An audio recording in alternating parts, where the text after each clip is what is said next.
సత్య boss ధర్మ మీకు అప్పగిచ్చిన పని ఎంతవరకు వచ్చిందిరా? చెప్పిన పని సాధించుకొచ్చాం బాస్.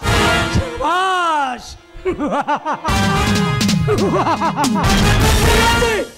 నమ్మిన పంటలు నాకుండగా ఉన్న వరకు నన్ను ఎవడేమి చేయలేడు. అన్నా ఆఫీసర్ గారిని అడ్డంగా నరికి మనకు కావాల్సిన కాగితాలు సాధించుకొచ్చామన్నా. శబాష్ ధర్మ శబాష్. మీలాంటి నమ్మిన పంటలు నాకు అండగా ఉన్నంత వరకు నాకు ఎదురే లేదు. అన్నా అనాథులుగా రోడ్ల మీద తిరుగుతున్న మమ్మల్ని చేరదోసి ఇంటర్వాల్ చేసినడు అన్నా నువ్వు.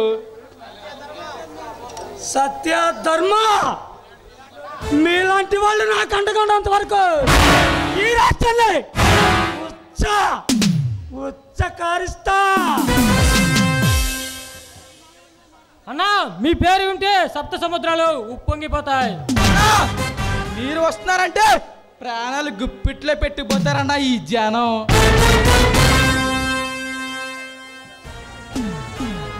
సత్య బాస్ ధర్మ బాస్ మీకు ఒక పని అప్పగిస్తా. అది చాలా జాగ్రత్తగా చెయ్యాలి.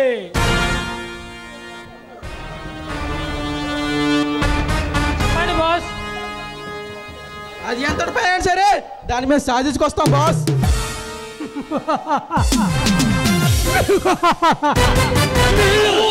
వీళ్ళు నాకు అండగా ఉన్నంత వరకు నాకేమీ కాదు అన్నట్టు రేపు మ్యూజియంలో వజ్రాలహారాన్ని పెడుతున్నారు.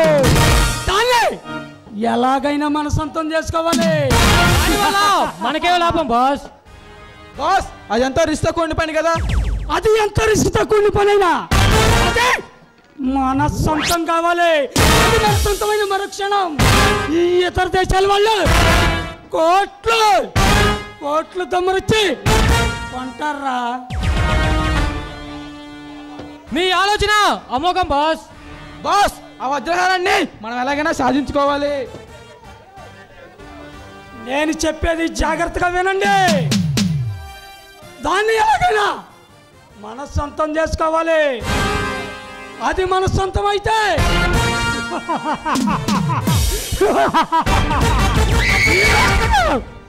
మనల్ని మించిన కోటేశ్వరుడు ఎవడు ఉండరా. అన్నా మన మిత్రుడు శివారెడ్డి నిన్ను కలవాలని ఫోన్ చేశాడు. అన్నా ఆ మహేంద్ర కూడా మనతో డీల్ చేయనని కాల్ చేశాడు. సత్య ధర్మ వాళ్ళిద్దరూ రెండు కళ్ళు లాంటి వాళ్ళు. ఈరోజు మన వ్యాపారం సక్రంగా జరుగుతుందంటే అది వాళ్ళ అండదండల వల్లే. త్వరలో ఎలక్షన్స్ వస్తున్నాయి కదా, వాళ్ళకి మనతో పనిపడి ఉంటుంటుంది. అన్నా ఈ రాష్ట్ర రాజకీయ నాయకుల నుండి రౌడీల వరకు మనం చెప్పిందే వేదం. అన్నా ఈ సిటీలో పేరు పొందిన రాజకీయ నాయకులందరికీ పని ఉంది. ఈ సమయంలోనే వారి సహాయంతో ఆ వజ్రహారాన్ని మనం ఎలాగైనా సాధించుకోవాలి. అవును అవును ధర్మ, దాని చుట్టూ పోలీసు కాపలా ఎక్కువగా ఉంది. మన మహేంద్రాన్ని పిలిపించి వాడి సాయంతో దాన్ని మన సొంతం చేసుకోవాలి.